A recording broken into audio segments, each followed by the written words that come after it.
नमस्कार साथियों।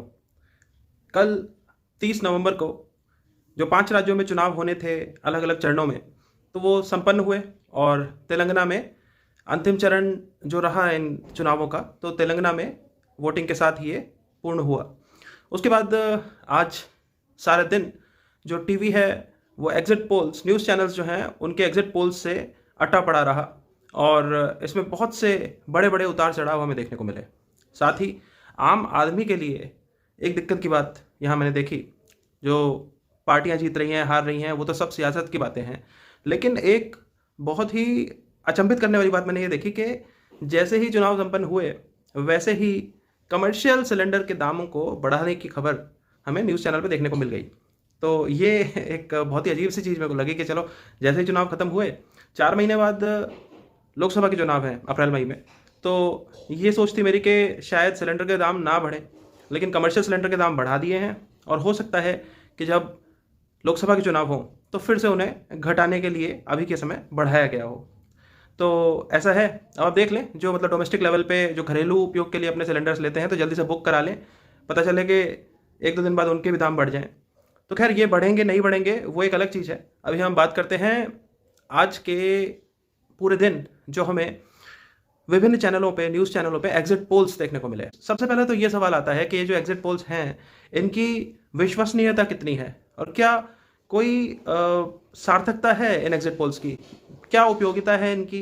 क्या रेलेवेंस है इन एग्जिट पोल्स को लाने की? पास्ट में भी ये चीज़ देखी गई है कि अगर आप पश्चिम बंगाल की बात करें, तो पश्चिम बंगाल में जो आंकड़े दिखाए गए, क्लीन स्वीप करते हुए जो दिखाया गया था बीजेपी को पश्चिम बंगाल में दीदी के खिलाफ, तो वो चीज़ हमें धरातल पे देखने को नहीं मिली।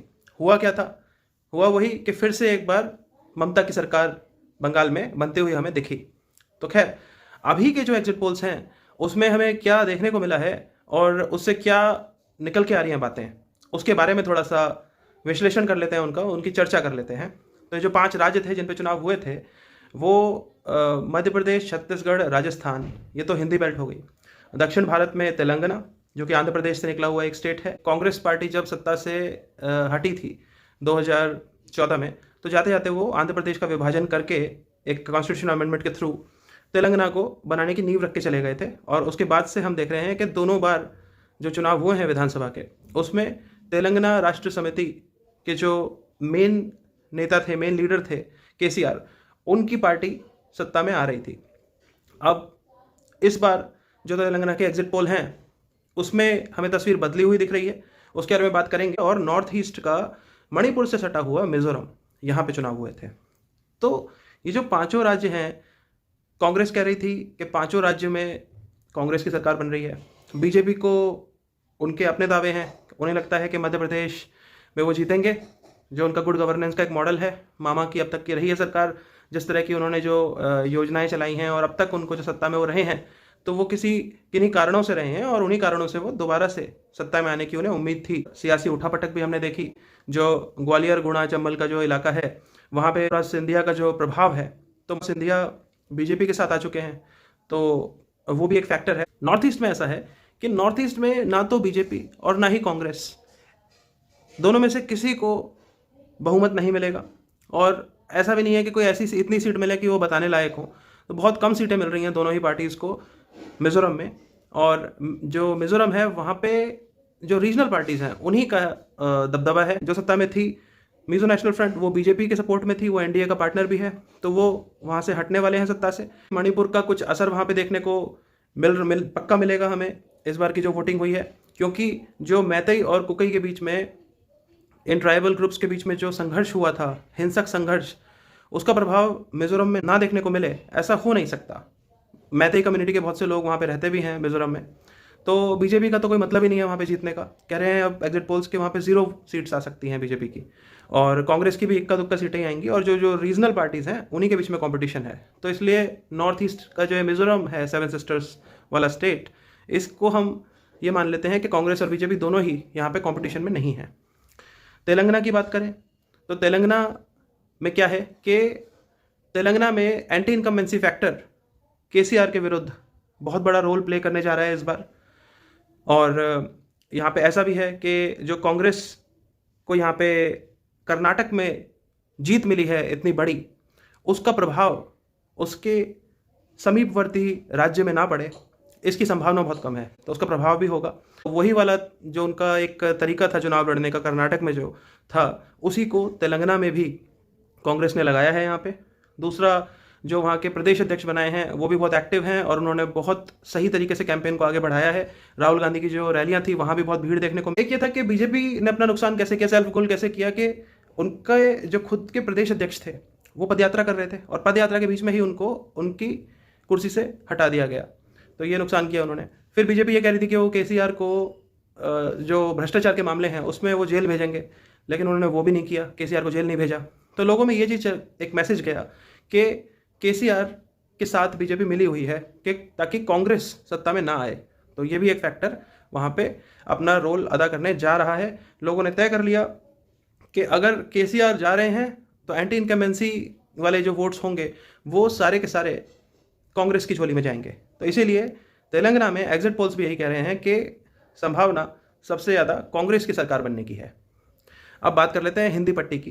हिंदी बेल्ट मध्य प्रदेश, छत्तीसगढ़, राजस्थान। जब छत्तीसगढ़ बना था 2000 की शुरुआत में, तो लगातार हमें देखने को मिला था 3 सरकार लगातार रमन सिंह की हमें देखने को मिली। और उसके बाद अभी लास्ट टाइम जो चुनाव हुए उसमें 5 साल भूपेश बघेल की सरकार चली है। और भूपेश बघेल की जो सरकार चली उससे ऐसा लग रहा है कि एंटी इनकम्बेंसी उनके खिलाफ ज़्यादा हुई नहीं है। पिछली बार प्रचंड बहुमत था, बहुत ज़्यादा सीटें आई थी, 68 सीटें आई थी शायद उनकी 90 में से।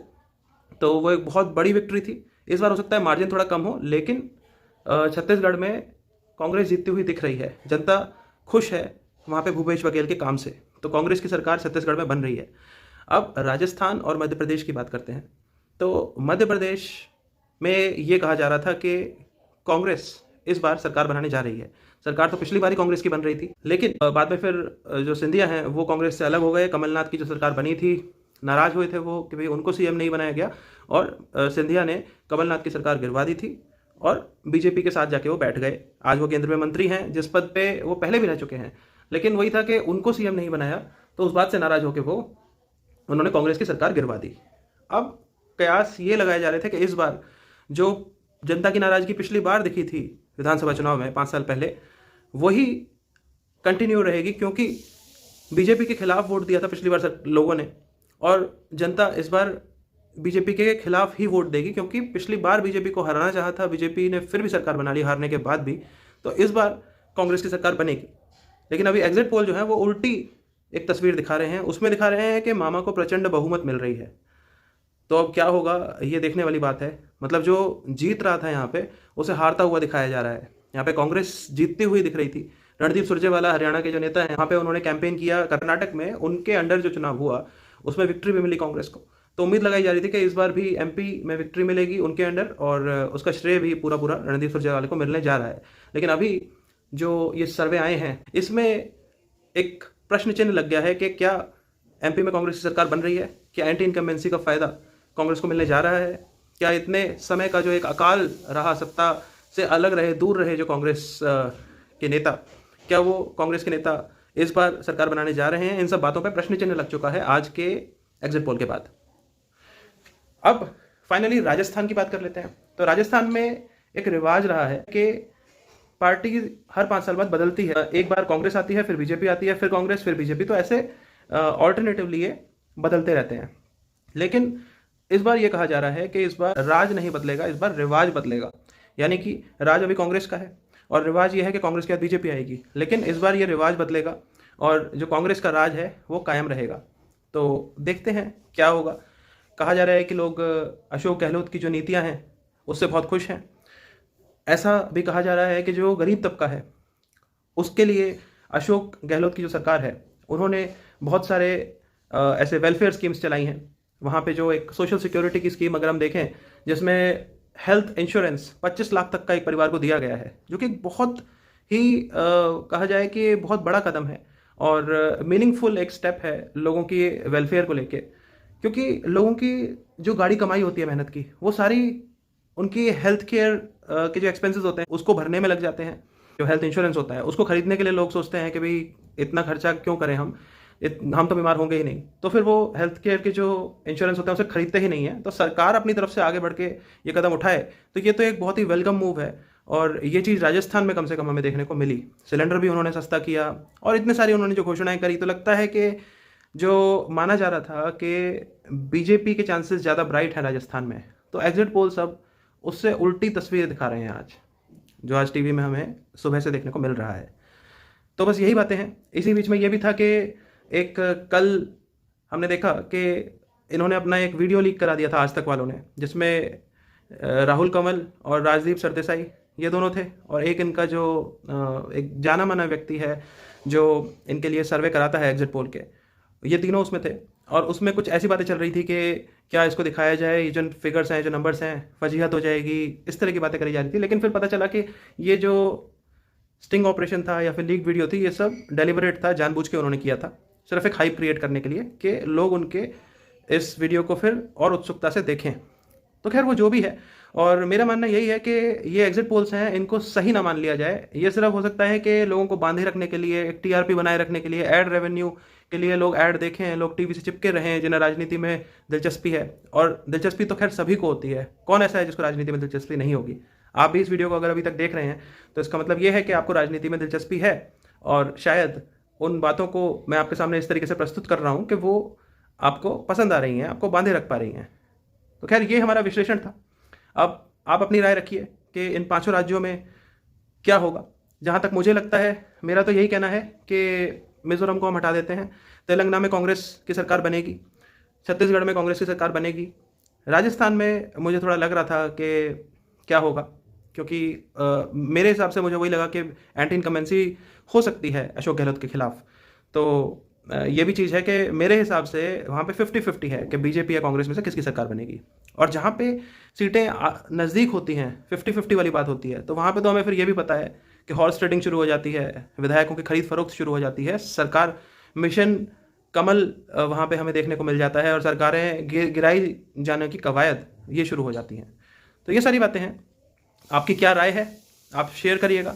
मध्य प्रदेश में मेरे अनुसार तो कांग्रेस की सरकार बननी चाहिए, क्योंकि एंटी इनकम्बेंसी बहुत रही है मामा के खिलाफ, बहुत समय हो गया मामा को हाथ भरते भरते। अभी में हमें नहीं भूलना चाहिए कि एक वाकया वो भी हुआ था जहाँ पे जो सतना और रीवा के पास एक इलाका है, वहाँ पे एक दलित ट्राइबल व्यक्ति के ऊपर यूरिनेट कर दिया था एक चुटभैया नेता ने। तो उससे समझ आता है कि किस तरह की मानसिकता है लोगों की। मैं यहाँ पे किसी पार्टी के नेता की बात नहीं करूँगा, बीजेपी कांग्रेस किसी का भी नेता हो सकता है, इसमें पार्टी ने कुछ नहीं किया, लेकिन लोगों की मानसिकता कैसी है। तक के जो मामा हैं उन्होंने उस व्यक्ति के चरण धोए थे और उसको शॉल पहना के उसको सम्मानित करते हुए इस बात की क्षतिपूर्ति का प्रयास भी किया था। डैमेज कंट्रोल मोड में आ गए थे वो। वैसे तो ये कहा जाता है कि जो लोग हैं, जो वोटर्स होते हैं, उनकी मेमोरी बहुत शॉर्ट लिव्ड होती है, वो भूल जाते हैं इन सब बातों को। लेकिन अगर सजग वोटर है और वो इन बातों को ध्यान में रख रहा है, तो फिर जो परिणाम हैं वो क्या होंगे ये आप खुद सोच सकते हैं। अपनी राय अवश्य रखिएगा। 5 राज्यों में आपको क्या लगता है किसकी सरकार बन रही है, आप कमेंट सेक्शन में शेयर कीजिएगा। धन्यवाद। जय हिंद।